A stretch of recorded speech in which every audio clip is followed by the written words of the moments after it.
দেশের জন্য একটি দরকার গণতান্ত্রিক সরকার, নিরপেক্ষ জনগণের সরকার। যতক্ষণ পর্যন্ত আসলে নির্বাচন না হচ্ছে ততক্ষণ পর্যন্ত আমাদের কিছুটা সংখ্যা থেকেই যাচ্ছে। আইনের শাসন পেয়েছি, গণতন্ত্র কিছুটা হলে ফিরে পেয়েছি। গণতন্ত্রের বার্তা দিতে চাই, আনন্দের বার্তা দিতে চাই।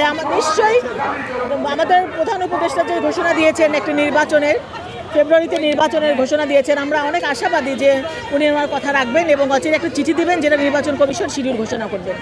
এবং যতক্ষণ পর্যন্ত আসলে নির্বাচন না হচ্ছে ততক্ষণ পর্যন্ত আমাদের কিছুটা সংখ্যা থেকেই যাচ্ছে।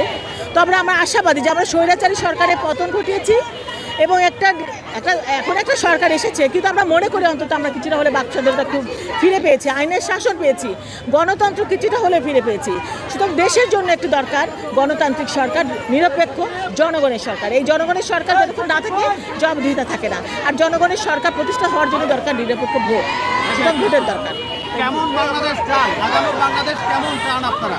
আগামীর বাংলাদেশ আমরা চাই আমাদের ভারপ্রাপ্ত চেয়ারম্যান তারেক রহমানের নেতৃত্বে দেশ নেত্রী বেগম খালেদা জিয়া 15টা বছর যে আপসীন ভূমিকায় ছিলেন এবং যে অত্যাচার সহ্য করেছেন তার বিনিময়ে আমরা আশা করছি যে অচিরেই আমরা আগামীর বাংলাদেশ হবে নিরপেক্ষ একটি গণতান্ত্রিক বাংলাদেশ, জনগণের বাংলাদেশ, যে বাংলাদেশে আমরা নিরাপত্তা থাকবে, আমাদের ভোটের অধিকার থাকবে, আইনের শাসন থাকবে, আমরা নির্বিঘ্নে কথা বলতে পারবো, আমাদের বাক স্বাধীনতা থাকবে।